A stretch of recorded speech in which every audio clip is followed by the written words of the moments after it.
La venganza de la viuda del Apache Blanco. Historias del oeste prohibido. El alba teñía de rojo el horizonte y la sangre en las manos de Elara todavía estaba húmeda. A sus pies yacía el cuerpo sin vida de su esposo, el legendario Apache Blanco.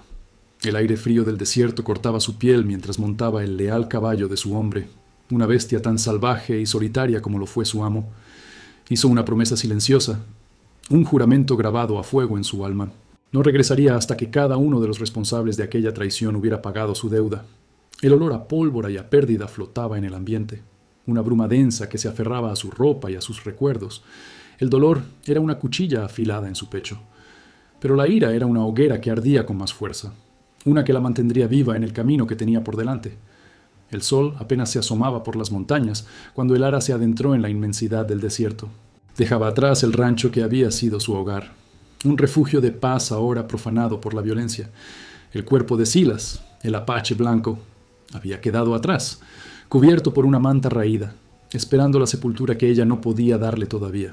Primero venía la justicia, una justicia escrita con las mismas reglas crueles de la frontera. Los cascos de su caballo levantaban un polvo ocre, borrando sus huellas, borrando su pasado. Ya no era la esposa de un colono, la mujer que muchos despreciaban por amar a un hombre que vivía entre dos mundos. Ahora era una sombra, una cazadora impulsada por un único propósito. En su mente resonaban las últimas lecciones de Silas, susurros que se habían convertido en su único evangelio. Confía solo en tu instinto, observa cada detalle, golpea sin dudarlo. Esas palabras serían su guía en la oscuridad que se cernía sobre ella. La gente del pueblo de Red Creek siempre la había mirado con recelo. Elara era la mujer que había elegido a un extraño, a un hombre blanco, criado por los apaches. Silas no era ni uno ni otro, un fantasma que cabalgaba entre el odio de los colonos y la desconfianza de los nativos, pero para ella era el único hombre que la había mirado como si fuera un paisaje entero, un territorio salvaje y hermoso. Su amor floreció en los márgenes de la sociedad, en un rancho aislado donde las leyes de los hombres no tenían valor. Juntos construyeron una vida sencilla, basada en el respeto por la tierra y la libertad. Pero esa felicidad era una afrenta para muchos, una provocación para aquellos cuyos corazones estaban llenos de codicia y miedo. El sheriff Thorne era uno de ellos, un hombre cuya placa ocultaba un alma corrupta. Sus ojos pequeños y avaros siempre habían codiciado las tierras que Silas conocía mejor que nadie, tierras que, según las leyendas, escondían vetas de oro apache. El otro era Jedediah Kane, un ranchero cuya ambición no conocía límites. Kane veía a Silas no solo como un obstáculo para expandir su ganado, sino como el guardián de un secreto que podía convertirlo en el hombre más poderoso del territorio. Thorne y Kane representaban la misma enfermedad, la avaricia que envenenaba el oeste, una sed de poder que no dudaba en derramar la sangre de inocentes. Ellos susurraron mentiras en los oídos de hombres débiles, avivando el fuego del odio contra el Apache Blanco. Lo pintaron como un salvaje, un traidor a su propia raza, un peligro que debía ser eliminado. La trampa fue tendida con la precisión de una araña tejiendo su tela. Usaron a hombres que se hacían llamar amigos de Silas, hombres que habían compartido su pan y su fuego, para atraerlo a una emboscada. Le prometieron un trato justo por unas cabezas de ganado, una excusa para llevarlo a un cañón desolado donde la muerte lo esperaba. Elara recordó la mañana en que Silas partió. Él le había sonreído, diciéndole que no tardaría, que solo era un negocio rápido, pero una extraña inquietud se apoderó de ella, un presentimiento oscuro que no supo interpretar hasta que fue demasiado tarde. Horas después, el sonido de los disparos retumbó en la distancia, un eco fúnebre que heló su sangre. Corrió hacia el sonido, con el corazón desbocado, y lo encontró en medio de un charco carmesí, rodeado por los cuerpos de los traidores que se había llevado con él, pero superado en número. Silas aún respiraba cuando ella llegó. Sus últimas palabras no fueron de odio, sino una advertencia. Le habló de la conspiración de Thorne y Kane, de su plan para apoderarse de las tierras sagradas y del oro que escondían, y le hizo prometer que sobreviviría, que no dejaría que su legado muriera con él. Ahora, cabalgando bajo el sol implacable, Elara sentía el peso de esa promesa. No era solo venganza lo que buscaba. Era justicia por un hombre que había intentado construir un puente entre dos mundos y que había sido destruido por la codicia de uno solo. Sabía que el camino sería largo y peligroso. Los asesinos de su esposo no eran simples bandidos. Formaban parte de una red de corrupción que se extendía hasta el corazón de Red Creek. Estaba sola, marcada como la viuda del traidor. Una paria para los blancos y una extraña para los apaches. Su única arma era el conocimiento que Silas le había transmitido, el arte de la supervivencia en una tierra que no perdonaba los errores, y llevaba consigo el cuchillo de caza de su esposo, un filo que probaría la carne de cada uno de los culpables. El primer nombre en su lista era un hombre llamado Tuerto Jack, un rastreador que había guiado a los asesinos hasta Silas. Sabía dónde encontrarlo, en una cantina miserable al borde del territorio comanche. Un lugar donde los hombres sin ley iban a lamerse las heridas y a gastar su dinero mal habido. El viaje fue una prueba de resistencia. El Ara cabalgó durante días, comiendo poco, durmiendo menos, siempre alerta, siempre observando. El desierto se convirtió en su aliado. Sus arenas movedizas y sus cañones silenciosos le ofrecían refugio. Aprendió a leer las señales del viento, a encontrar agua donde parecía no haberla, a moverse sin ser vista, como un espectro. Cuando finalmente llegó al puesto fronterizo, la cantina se alzaba como una verruga en el paisaje. Un edificio de adobe decrépito del que emanaba el olor a alcohol rancio y desesperación. Dejó su caballo atado a una distancia prudente y entró, cubriéndose el rostro con un pañuelo. El interior estaba oscuro y lleno de humo, poblado por rostros curtidos y miradas vacías. Vio al Tuerto Jack en una esquina, presumiendo de su hazaña, describiendo con detalles vulgares la caída del Apache Blanco. La rabia subió por la garganta de El Ara, un veneno caliente que tuvo que tragar para no delatarse. Esperó su momento con la paciencia de un depredador. Jack salió de la cantina al anochecer. Tambaleándose por el alcohol, se dirigió al establo para recoger su montura, ajeno a la sombra que lo seguía. El Ara se movió con una rapidez felina, en el silencio del establo. Solo se escuchó un grito ahogado y el sonido sordo de un cuerpo cayendo al suelo. Cuando la luz de la luna se filtró por las rendijas de la madera, reveló una mancha oscura extendiéndose sobre el heno. El Ara recuperó el cuchillo de Silas, lo limpió en la camisa del hombre muerto y salió sin hacer ruido. El primer nombre de su lista había sido tachado, pero sabía que esto era solo el principio. La muerte del Tuerto Jack no pasaría desapercibida. El sheriff Thorne y Jedediah Kane sabrían que alguien venía por ellos. La cacería se había invertido. Ahora ella era la cazadora, pero también se había convertido en la presa. Nadie esperaba que la viuda del Apache Blanco fuera la responsable.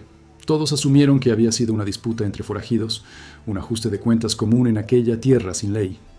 El Ara aprovechó la confusión para seguir el rastro de los siguientes hombres, dos hermanos conocidos como los gemelos Carver, pistoleros a sueldo que habían participado en la emboscada. Sus huellas la llevaron hacia el este, hacia las montañas rocosas donde se decía que tenían un escondite. El terreno se volvió más hostil. Los días eran abrasadores y las noches heladas. El Ara tuvo que forzar sus límites y los de su caballo.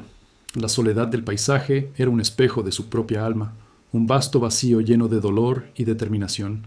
En su viaje, encontró los restos de una caravana atacada. Los carros quemados eran esqueletos negros contra el cielo azul.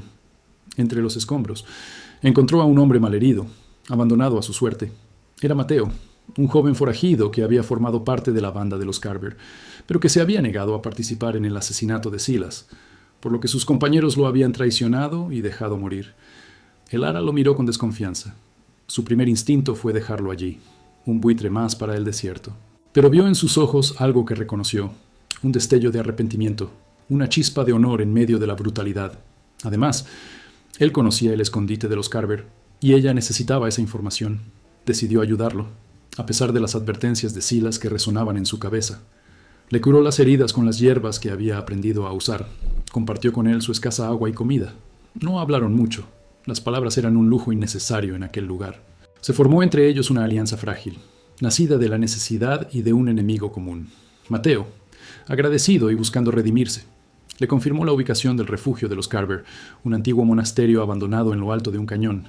Le advirtió que el lugar era una fortaleza casi inexpugnable, y que los hermanos eran tan crueles como astutos. Juntos, planearon el asalto. Mateo conocía una entrada secreta, un pasadizo olvidado que los monjes usaban para escapar en caso de ataque. Mientras se acercaban al monasterio, el aire se volvió más denso, cargado de peligro. Podían sentir las miradas invisibles de los centinelas. El lugar estaba en silencio, un silencio antinatural que presagiaba la violencia. Esperaron a que cayera la noche, una oscuridad sin luna que los protegería. Se deslizaron por el pasadizo, un túnel estrecho y húmedo que olía a tierra y a tiempo. Emergieron en el patio central del monasterio, donde los hermanos Carver y sus hombres bebían alrededor de una hoguera, celebrando su reciente botín. No esperaban un ataque desde dentro. La sorpresa fue su mejor arma. Elara y Mateo atacaron desde las sombras. El sonido de los disparos rompió la noche, convirtiendo el santuario en un infierno de pólvora y gritos. Los pistoleros, confundidos y borrachos, cayeron uno tras otro. Los hermanos Carver reaccionaron con la ferocidad de las bestias acorraladas. Se desató un tiroteo salvaje. Las balas rebotaban en las viejas paredes de piedra.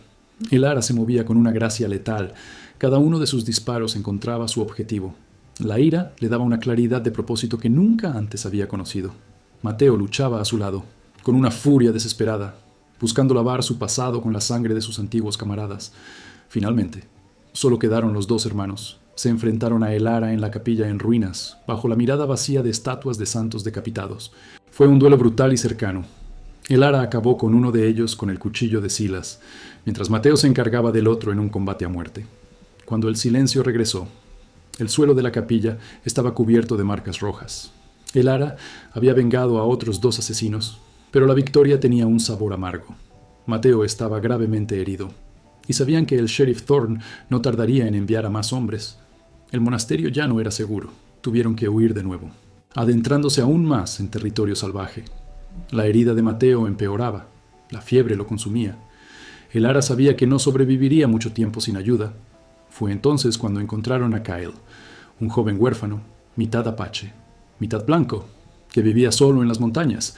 Kyle los encontró siguiendo el rastro de sangre que dejaban. Al principio, los observó con la cautela de un animal salvaje, pero reconoció en Elara el mismo espíritu dividido que habitaba en él. Además, había conocido al apache blanco. Silas lo había tratado con amabilidad, a diferencia de la mayoría de los blancos que solo le mostraban desprecio. El joven decidió ayudarlos. Llevó a Mateo a una cueva escondida y usó los conocimientos de su herencia apache para tratar sus heridas. Con el tiempo, Mateo comenzó a recuperarse lentamente. Durante ese periodo, Kyle se convirtió en sus ojos y oídos, recorriendo los senderos ocultos y recopilando información. Kyle les contó que la noticia de la masacre en el monasterio había llegado a Red Creek.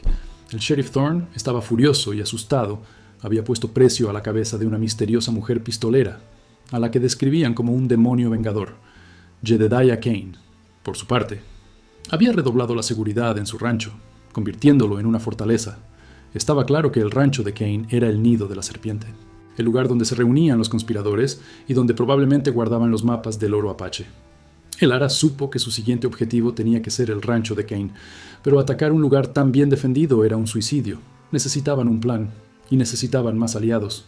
Kyle les habló de un predicador en Red Creek, el hermano Elías, un hombre que había llegado al pueblo con la fe en su corazón, pero que se había desilusionado al ver la corrupción y la crueldad del sheriff Thorne.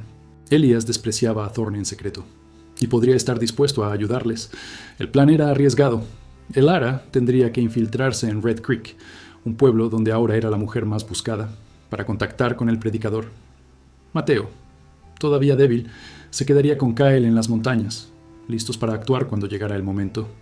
Elara se disfrazó de ranchera, ocultando su rostro bajo un sombrero de ala ancha y cubriendo sus manos para esconder las cicatrices de la batalla. Entró en el pueblo al atardecer, mezclándose con la multitud. La tensión era palpable. Los hombres de Thorne patrullaban las calles con los rifles en alto, sus miradas buscando a la mujer fantasma que los acechaba. Elara encontró la pequeña iglesia del hermano Elias, al final de una calle polvorienta. Entró justo cuando el predicador terminaba su sermón vespertino. No había nadie más. Se quitó el sombrero, y Elías la reconoció al instante por las descripciones que circulaban. El miedo se reflejó en sus ojos, pero también una extraña curiosidad. Elara le habló con franqueza.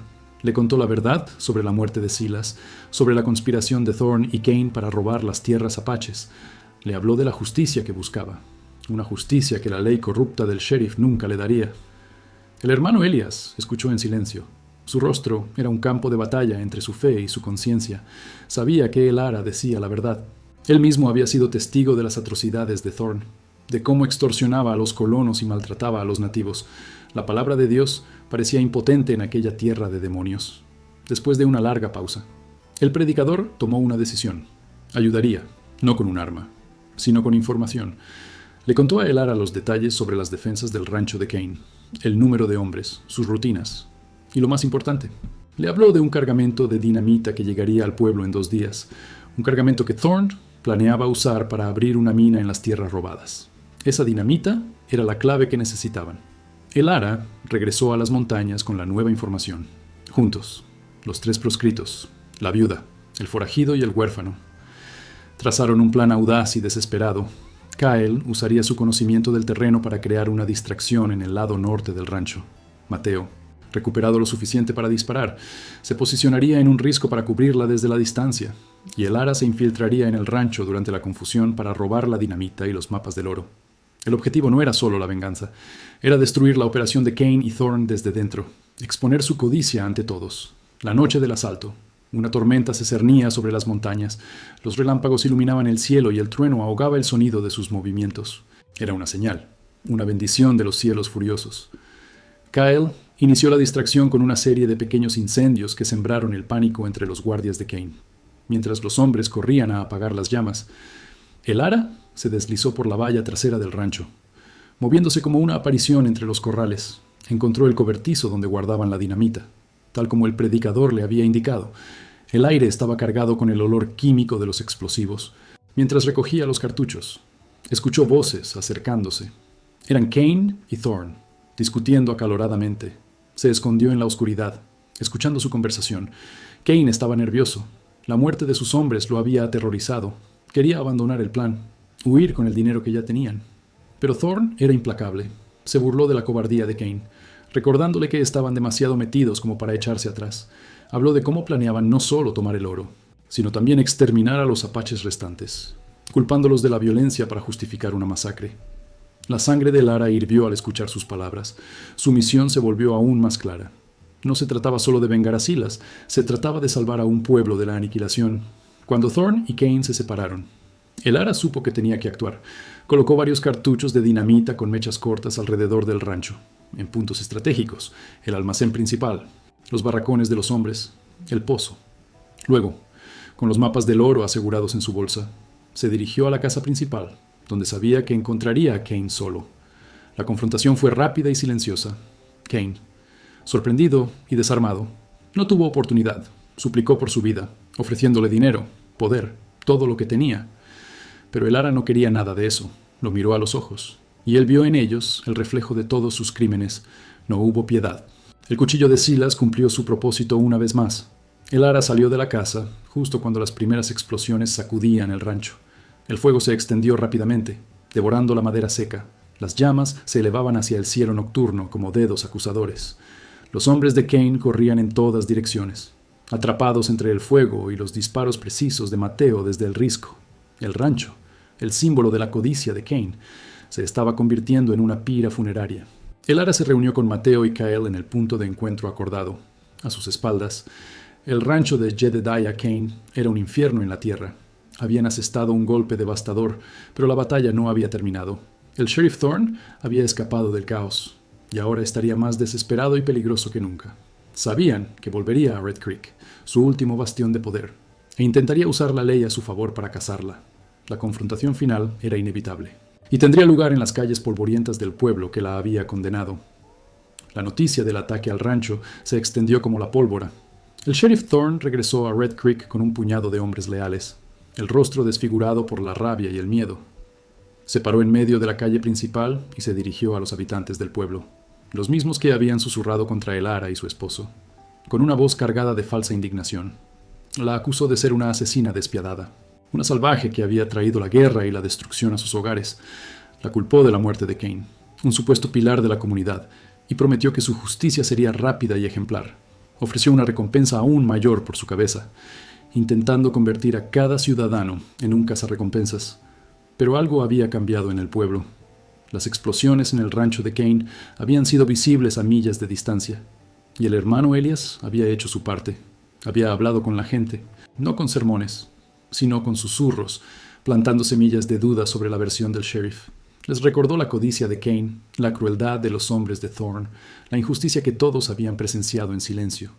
La gente empezó a preguntarse si la mujer a la que llamaban demonio no era en realidad un instrumento de una justicia más elevada y terrible. Elara. Mateo y Kyle observaban desde las colinas que rodeaban el pueblo. Vieron cómo Thorne intentaba manipular a la multitud, y supieron que no podían seguir escondiéndose. La verdad tenía que salir a la luz, y solo podía hacerlo a través del cañón de un arma. Decidieron enfrentarse a Thorn en su propio terreno, a la vista de todos. Entraron en Red Creek al mediodía, cuando el sol estaba en su punto más alto, proyectando sombras cortas y duras. No entraron a escondidas, sino caminando por el centro de la calle principal. El Ara iba al frente, con la mirada fija en la oficina del sheriff. Mateo y Kyle caminaban a su lado, cubriendo sus flancos. El pueblo quedó en silencio, las puertas y ventanas se cerraron, los rostros curiosos y asustados se asomaban por las rendijas. Era como si el tiempo se hubiera detenido, esperando el inevitable derramamiento de sangre. Thorn salió de su oficina, seguido por sus últimos hombres. Su rostro era una máscara de odio. Vio a El Ara y una sonrisa torcida se dibujó en sus labios. Pensó que su arrogancia la había llevado a una trampa mortal. Pero cuando miró a los ojos de la gente del pueblo, no vio el apoyo que esperaba, sino una mezcla de miedo y duda. Thorn gritó que era una asesina, que la ley exigía su captura, viva o muerta. El Ara no respondió con palabras. Abrió la bolsa que llevaba y arrojó los mapas del oro a los pies del sheriff. El viento levantó los papeles, esparciéndolos por el polvo, revelando los planes secretos para saquear las tierras apaches. Luego, con una voz clara y firme que resonó en el silencio, le contó al pueblo la verdad. Habló de la traición a su esposo, de la conspiración de Thorn y Kane, del plan para provocar una guerra con los apaches y robar sus tierras. Cada palabra era como un martillo golpeando los cimientos de las mentiras de Thorn. El sheriff, al ver que perdía el control, dio la orden de abrir fuego. La calle principal de Red Creek se convirtió en un campo de batalla. Las balas volaron en todas direcciones, astillando la madera de las fachadas y levantando nubes de polvo. Mateo y Kyle, usando los carros y los abrevaderos como cobertura, mantuvieron a raya a los hombres de Thorn, demostrando ser guerreros formidables. Pero el verdadero duelo era entre El Ara y Thorn. Se movieron el uno hacia el otro, en una danza mortal bajo el sol abrasador. Sus pistolas hablaron al mismo tiempo, una y otra vez. El Ara sintió un dolor agudo en el hombro, una marca de fuego que casi la hizo caer, pero se mantuvo en pie, impulsada por la imagen del rostro moribundo de Silas. Thorn también fue alcanzado. Una mancha roja se extendió por su pierna, pero siguió avanzando, consumido por su propia maldad. Se encontraron en el centro de la calle, con las armas vacías. Thorn sacó un cuchillo, con la intención de acabar con ella en un combate cuerpo a cuerpo, pero el Ara fue más rápida. Desenfundó el cuchillo de Silas, el mismo que había probado la sangre de los otros traidores. El acero chocó con un sonido metálico y seco. Lucharon con una ferocidad primitiva. Entre el polvo y el miedo de los espectadores, Thorn era más fuerte, pero el Ara era más ágil y estaba impulsada por un dolor más profundo. En un movimiento rápido, esquivó una estocada y hundió la hoja de Silas en el corazón del sheriff corrupto. Thorn se desplomó en el suelo. Sus ojos se abrieron con sorpresa y luego quedaron vacíos. La justicia final había sido impartida. El silencio que siguió fue más pesado que cualquier disparo. Los hombres restantes de Thorn, al ver a su líder caído, arrojaron sus armas y se rindieron. La gente del pueblo salió lentamente de sus escondites, mirando a El Ara con una nueva expresión. Ya no de miedo, sino de asombro y respeto. Había hecho lo que ninguno de ellos se había atrevido a hacer. Había limpiado su pueblo, pero a un costo terrible. El Ara se quedó de pie sobre el cuerpo de Thorn, con el cuchillo ensangrentado en la mano. La adrenalina de la batalla comenzó a desvanecerse, dejando paso a un agotamiento inmenso y a un dolor profundo. La herida de su hombro sangraba profusamente. Su venganza estaba completa. Todos los hombres responsables de la muerte de Silas habían pagado, pero no sentía la paz que había esperado. Solo un vacío inmenso. La victoria tenía el sabor de las cenizas. Mateo y Kyle se acercaron a ella, sus rostros marcados por la batalla. El hermano Elias también salió de la iglesia, corriendo hacia ellos. Miró el rastro de destrucción, los cuerpos esparcidos por la calle, y supo que Red Creek nunca volvería a ser el mismo. El Ara miró a la gente del pueblo, a sus rostros anónimos, y no vio ningún lugar para ella allí. No era una heroína, era una vengadora, una mujer marcada por la violencia. Su camino no terminaba en Red Creek, su camino no terminaba en ninguna parte. Le entregó los mapas restantes al hermano Elías, diciéndole que se asegurara de que las tierras fueran protegidas, que la codicia de otros hombres no volviera a envenenar ese lugar. Luego, sin decir una palabra más, se dio la vuelta, montó en su caballo, con Mateo y Kyle siguiéndola, y se alejó del pueblo, dejando atrás los cuerpos, las mentiras y su propia humanidad rota. Cabalgó de nuevo hacia el desierto, no como una fugitiva, sino como un espectro, una leyenda nacida del fuego y la sangre. Los años pasaron, y Red Creek se convirtió en un pueblo fantasma. La historia de la viuda del Apache blanco se convirtió en una leyenda susurrada alrededor de las hogueras. Algunos decían que había muerto en el desierto, consumida por sus heridas y su dolor. Otros juraban que todavía cabalgaba por las tierras prohibidas, una guardiana silenciosa que impartía una justicia rápida y brutal a aquellos que se atrevían a perturbar la paz de la frontera. Su nombre se convirtió en una advertencia, un recordatorio de que en el oeste toda justicia tiene un precio. Y ese precio casi siempre se paga con sangre. La venganza puede limpiar una ofensa, pero nunca podrá sanar un alma. Esa era la lección amarga que dejó su historia. Una lección escrita en el polvo y la memoria, en el oeste salvaje. Las tumbas no siempre se marcan con cruces. A veces se marcan con el silencio de un pueblo arruinado o la fama oscura de un pistolero solitario. El Ara nunca regresó. Se desvaneció en el vasto lienzo del desierto, llevándose consigo sus cicatrices y sus fantasmas. Dejó atrás una verdad tan dura como la tierra misma, que buscar justicia por tu propia mano te obliga a convertirte en el mismo tipo de monstruo que cazas, y en esa tierra sin piedad. Esa era una transformación de la que pocos podían regresar. Historias del oeste prohibido,